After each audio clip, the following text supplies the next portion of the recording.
Hello everybody and welcome back to Kerbal Space Program, where we've still been doing this kind of side quest Eve mission planning, and we're really close at this point. The main thing that we need to solve right now is the separation issue. We don't do a good job of separating the vehicle from the heat shield in atmosphere at this time.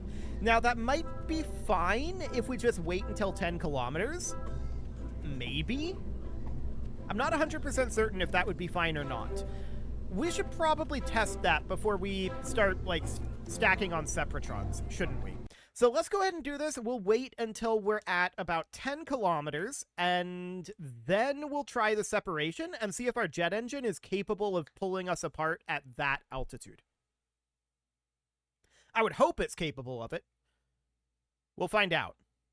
So at this point, all we need to do is we need to put this in orbit because we're testing this from orbit.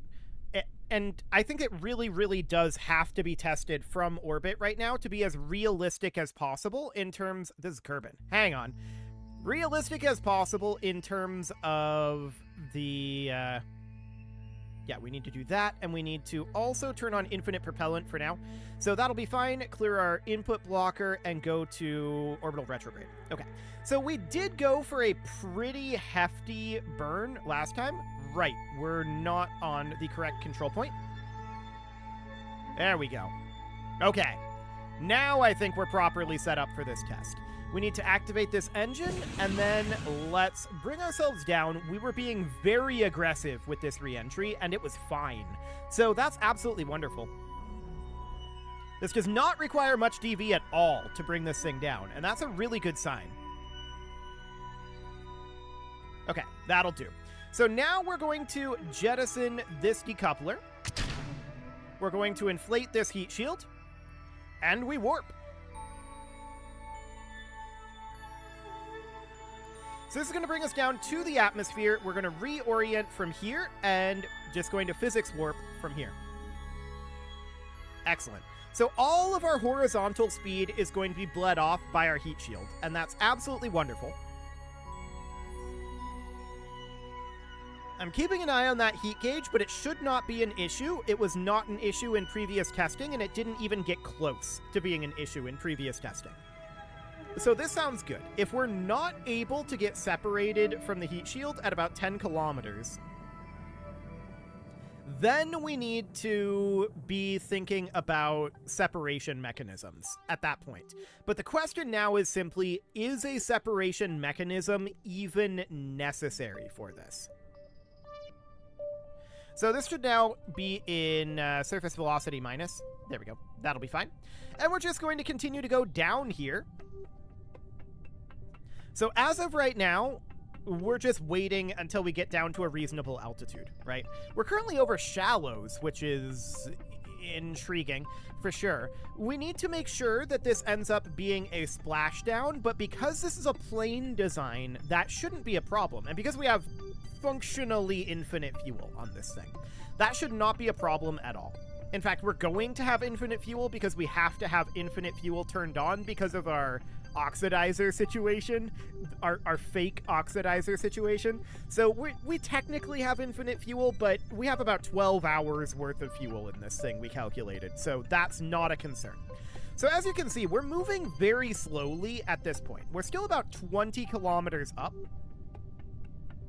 but I would very, very much like to be about 10 kilometers up when we activate our engine. So this is going to be a bit of a slow fall at this point, even at 4x time warp, because we're still slowing down. Look at that. Now, we technically don't need to separate from this thing at all at this point. But my question is, because we could just splash down in this, but I think that's probably worse than separating at around 10-ish kilometers. So what we're going to do is we're just going to continue to fall down another 5 kilometers or so. 30 meters per second. Wow. This thing is so slow. No parachutes required, for sure. If we happen to be over the water, we don't even have to do separation here. We can do separation in the water, which might not be a terrible idea, especially if we did have the Sepatrons. But I want to see how this works. So I'm going to go ahead and activate this engine, but we're at 0 throttle right now. So that engine is currently activated. And we're at about 25 meters per second right now. We're still physics warping downward. I'm going to stop the physics warp here in a moment. We're at about 10.5 now. Okay, coming out of physics warp. Still moving at 23.7 meters per second. I can't believe how stable this is. This is kind of insane that this is actually stable. I have never had one of these actually be stable going into the EVE environment before. This is a milestone. Okay, throttling up the engine. And you can see us shifting here. Okay, I'm going to kill rot, control from here. And we're going to separate right about now. Okay. So we were able to have enough force from our engine, but we didn't have enough sideways velocity for lift there. So I think the Sepatron mechanism is definitely the better way to go here. It'll be more reliable anyway. So the question then is, and we really need to adjust our staging here. That's absolutely a thing that we need to do. Let's do something like that, and then something like this. Okay, so that would be our staging there. So, Sepatron options. So the heat shield here, of course, this would be expanded. And so we need to have this be taken off for now, inflate the heat shield, and we can see this is what the heat shield looks like. I don't think we can attach Sepatrons directly to the heat shield, can we? It'd be good if we could. So if we were to attach Sepatrons, which we have them. Sepatrons, here we go. Yeah, these don't like to attach directly to the heat shield down here, and I don't blame them. That's not very surprising. So we would need to build a mechanism probably off of this Octo 2. So if we deflate this heat shield at this point, and we put in cubic octagonal struts. So I'm going to put them in out over here, and we're going to do this in 4x symmetry. So I'm going to do cubic octagonal struts that are going to be kind of like this. If I can rotate it correctly. There we go. Something like that. But as we can see, we've got a bit of an issue here. And that issue is we want to be burning the Sepatrons in this direction. And that's going to be blasting right at our wings. So this needs to be out wide enough to prevent that from happening. Now, one thing I was thinking about doing is having this be 8 Sepatrons instead of 4. That runs the risk of accidentally creating a symbol that we don't necessarily like, or at least that YouTube doesn't necessarily like. I don't know what you like, and I kind of don't want to know if that's something that you like. So we're just going to do something like this. And the question is that enough on the Sepatrons? Also, is this covered by the heat shield? Oh yeah, that's totally covered by the heat shield. Now, one thing to think about is that this heat shield creates so much drag. It creates so much drag. This would be, I think, a lot more effective if these were mounted on the plane itself. Because they're going to be pushing the heat shield down, but not very much, is the thing. They're not going to be pushing it down very much because of the sheer amount of air that's going to be pushing it back, right? So that's going to be the core issue there, and I don't know if this will be enough to separate us. Also, there's a small fact that we're going to be probably trying to fly directly into this plume. So that's, you know, a minor issue as well. So one thing I want to do to address that is I want to try to have this be at a bit of an angle instead. So something more like this, an X instead of a plus. That should do the trick, in theory. And if we need to put more Sepatrons on, we've got room to do so. So we could go up to like 12 Sepatrons, hypothetically. So these Sepatrons should go here. And then we deflate the heat shield. We put this on like that. And it would be something along the lines of this. Now the question is that enough force to push these apart? And I kind of doubt it. So I'm going to immediately grab this Sepatron, and I'm going to rotate it like this. And then I'm going to do the same thing over here. So now we've got 12 of these Sepatrons at this point. And those happen at the same time that this decoupler releases. And in theory, our jet engine is spooled up by then as well. Although that's not strictly speaking necessary, and that might cause us more problems if our jet engine is spooled up by then. So we're going to have to determine, is this enough force? And do we want to actually have our jet engine spooled up? So let's do another run here. We now know that we don't have enough forward momentum. We can use Sepatrons to give us forward momentum, but what I'm trying to do here is just build space for our jet engine to give us forward momentum. That's the idea, anyway. We'll see if it works. So, for right now, I just staged this. I guess that's fine. That doesn't actually do anything. But we need to put this out on orbit of Eve. There we go. And for now, we need to be controlled from here. We could just use our control point from here, but this is kind of easier, and I'm going to want to run it off of this primarily. So we're going to flip ourselves over to retrograde, clear our input locker, and we're going to bring our orbit right on down. Man, that doesn't require much DV at all. Okay, so something like that, and now we'll jettison all of that, inflate our heat shield, and set ourselves to surface velocity minus. That looks good. And at this point, we will warp on forward. So we'll hit the atmosphere now, and we'll just rotate right on over and physics warp down. So we might be better off Sepatroning higher up, because that'll mean that there's less air to push back against our Sepatron.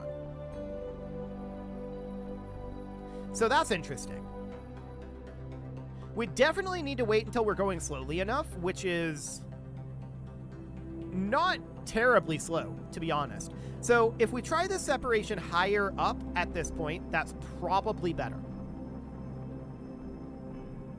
So you can see here, we are definitely slowing down considerably. And that all looks absolutely fine. So now that we are basically stable, we might be best off to do the Sepatrons now that we're basically in the up orientation. So I'm going to put us in kill rot. I'm going to control from here, and let's see how this goes. I'm going to start our engine spooling up, but we're not going to get much grab at this altitude. Not much grab at all. So that's now turned up, and let's see how this goes. That went really well, actually. Okay, so I'm turning our engine off, and we're diving at this moment. We're diving deep. So you can see our speed is building up. Those Sepatrons, oh, the Sepatrons have infinite fuel. That's going to be annoying. We can actually change our timing on when we turn on the infinite fuel. I don't want to go quite this fast. I'm going to start working on pulling us up. As you can see, we have a hard time pulling up when we're traveling too quickly. So we're going to dive at about a 45-degree angle here, I think, for now. But at this moment, I think we've proven that our separation works flawlessly. That was very, very good. So I don't think we need to go any further with this test. We've already proven that we can splash down safely. We've already proven, in theory, that we can take back off again from a splashdown position and then crash into the ground. So from here, the mission should be fine. I don't see any major issues from here. So let's pull this back at this point, and all we really need to do from here is deliver this thing. So we can get rid of this poodle. That poodle was only for testing purposes. So at this juncture, all we need to do is deliver it, and that should be pretty easy to do. So we need a fuel tank here. And we need a poodle, like the one we just deleted. So that's going to go something like this. Now, the question is, what DV is that? So as you can see here, we're going to have in stage 3, this is going to be over Kerbal. How much DV is this? 4,000. Okay, that's a lot of DV. This is a very light payload. So that's absolutely wonderful. I'm very pleased about this. So we're going to move this Probodobonite Octo 2 up a little bit, and we're just going to need to deliver this into Kerbal orbit. So from here, this is very easy. We're almost done with this thing at this point. We just suddenly finished it. Excellent. So that's good. It would be very good to have this side quest over, right? So we're just going to make this be a nice big orange tank. I'm going to do 2 of them, and we're going to put on a mainsail as per usual for these types of vehicles. And thrust to weight on Kerbal's surface is 1.38. That's a little on the low side. So I think we just SRB it. Look at how cheap this is. Wow. Okay. That's phenomenal. So we just SRB this at this point, and we'll put on a couple of radial decouplers. I think 2 SRBs is going to be more than sufficient. And we'll just put some Pollexes on here.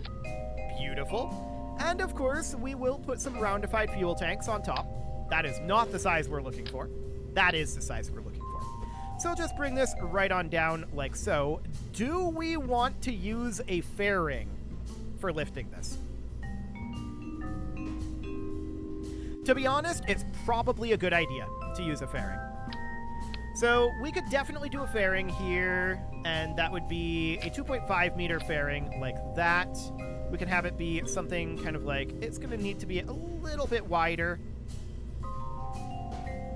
It's a fairly large fairing, but that's okay.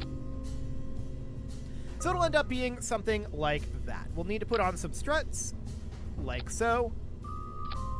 One there. I'm going to do one here as well. I don't expect significant joint issues up here, so I think that'll be probably fine. And then we'll just run a fuel line from here to here. That'll run out of fuel incredibly fast. And I think we're ready to launch this thing. The only question is this going to be a simulated launch? To be honest, I don't think so, but I am going to reroute this to this Probodobonite Octo 2 so that hopefully that's the one that it defaults to as our control point, because we want that to be our control point for most of this flight until the very end. So that looks good. And overall, I'm very pleased with everything that we've got going on here. This should get everything done with one exception. And that exception is communication. We're going to need to be able to fly this thing, and that almost definitely means that we're going to have to be able to put in manual inputs. So, to that end, we will need a satellite. Well, we're going to need a Communitron up here, probably. A Communitron has a pretty decent range. Interesting. That is a pretty decent range. I'm wondering if we make sure that we go down on the side that's facing Kerbal, would this Communitron have sufficient range? I don't know. That's an interesting thought.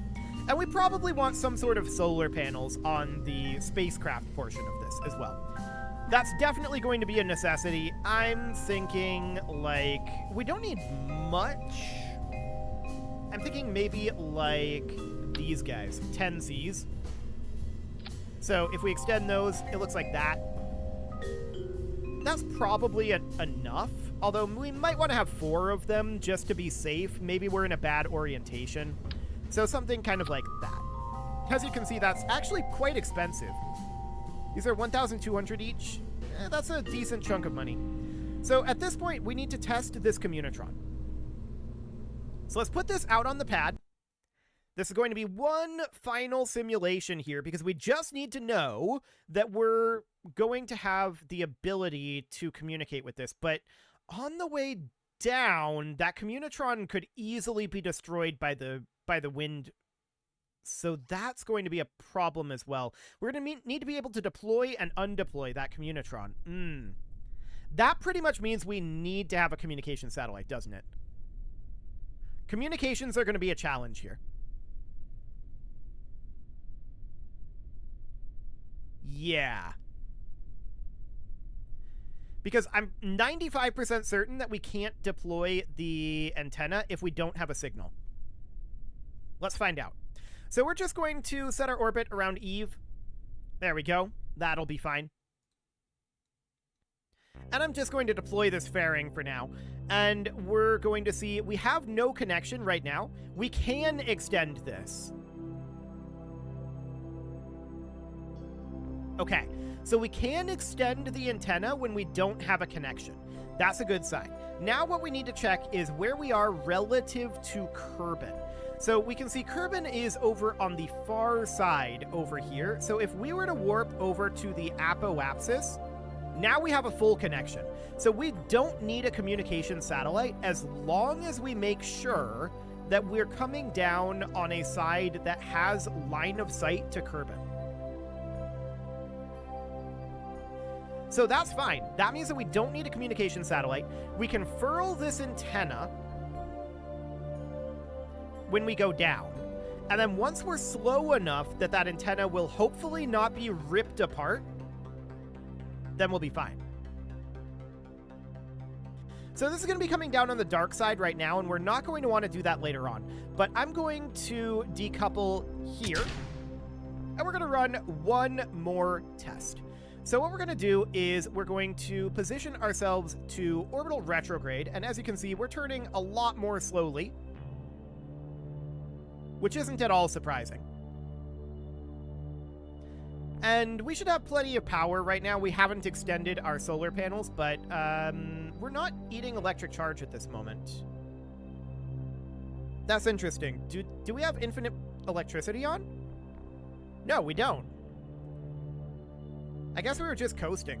Yeah, now we're eating electric charge. So infinite propellant is now off for the moment. That will have to be turned back on, but I'm going to wait to do that until our separation has occurred. So we're going to, at this point, fire up these engines, but I'm concerned about hitting here, so we're going to get ourselves some distance. There we go. That's a little bit better. So I'm going to activate this engine, and we're going to fire up the engine here, bringing ourselves down. You can see we're a little over gimbaled here, and this is a little more thrust to weight than we need here, but it's still not very much to bring us down to our target deorbit. So that looks good, and at this point we can jettison this. So we're going to decouple that. I'm wondering, I believe these are physics-less parts, so I don't think that's actually going to affect the way we fly, but we will find out. So let's inflate our heat shield and put ourselves at surface velocity minus, and let's go ahead and warp. But we do not want to hit the atmosphere with this extended. So this has to be blind, using only ASS. That's fine. That's not an issue. So at this point, we're in the atmosphere, and we're going to warp forward as much as we can. It's going to be very, very dark here, and we do not want to come down on the dark side. I will wait until a different time of year when Kerbal is on the light side, if I have to, for the actual journey here. But for now, this will do for this test. Because we don't need to actually be able to see, but we will need to be able to... Hang on a moment. There's a second antenna here. Okay, so that's noted. That's not what we want. This was intended to only be one antenna. So that's definitely a thing. But we're just going to let this slow on down. And we know that this heat shouldn't be an issue. Although it did fill up a lot more. That was because of the second antenna. I'm pretty sure that was the second antenna. So we're down to about 2 kilometers per second at this point, cruising on through. We know that our Sepatrons will be absolutely fine. We don't need to spool up our engine at this moment. Okay, our horizontal speed is greatly decreasing. That looks excellent. I'm actually surprised by how effective these Sepatrons are at pushing that heat shield away from us. I thought we'd have to go the other way around and push us away from the heat shield, but then we'd have to carry the Sepatrons, and that would be a problem. So this is a much better solution. So at this point, we wait until we hit an attitude of up. And that won't be very much longer.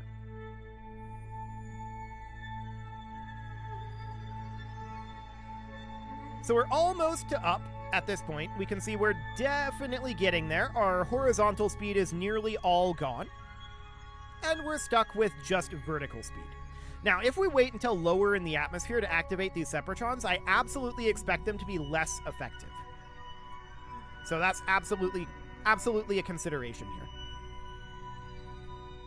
So here's a question. If we activate this Communitron right now, if we extend that, I do expect this Communitron to get blown up when we detach.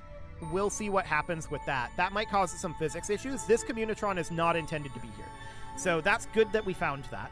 I'm going to, at this point, do our separation.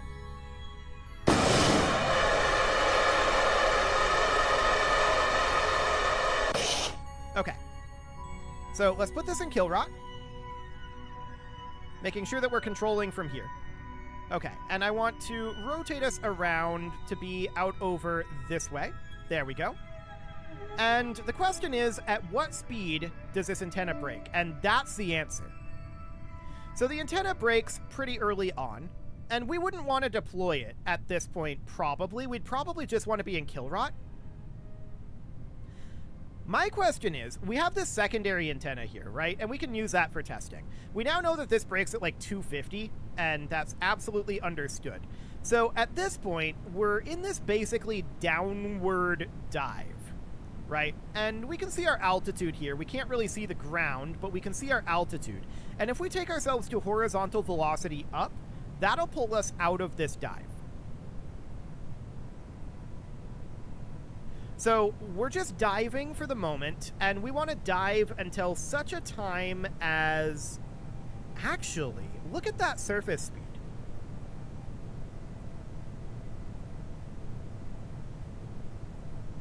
That's very interesting. But getting into this attitude required us to have our antenna extended. So that's not great. And I think that if I were to extend this antenna right now, I think it'd break. Because if we look at these trails here, that's a bit of an issue. So that's absolutely a problem. The question is, do we have a good solution to it? Well, I'm just watching our speed right now, and I'm thinking it might be fine.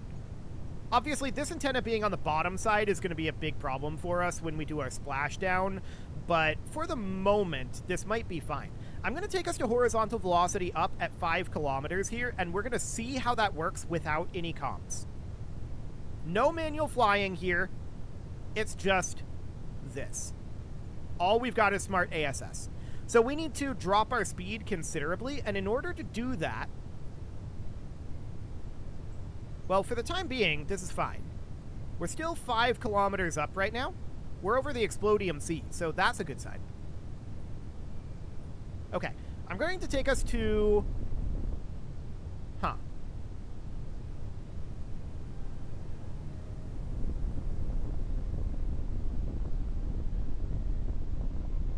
That didn't do what I expected it to do.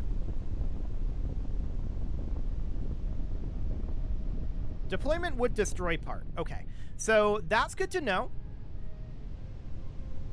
This control point needs to be default. Let's put it in kill rot right here. Would deployment destroy part? It would. Okay, so if it would destroy the part at these speeds, we need to rethink how this communication is going to happen then. Because that's a problem. So that's the only issue that we have to solve at this point. We are otherwise ready to launch this thing, but we need to solve that communication issue. So this Communitron is not going to work. We may have to use the one that is built into the Protodyne Octo 2. Or is there an antenna here that is designed for atmospheric operation?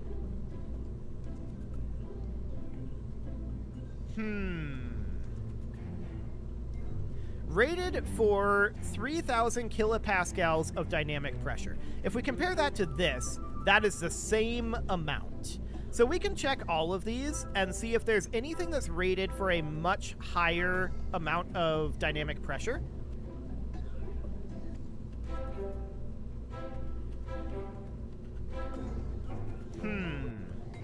There's these relay antennas that aren't rated for any dynamic pressure at all.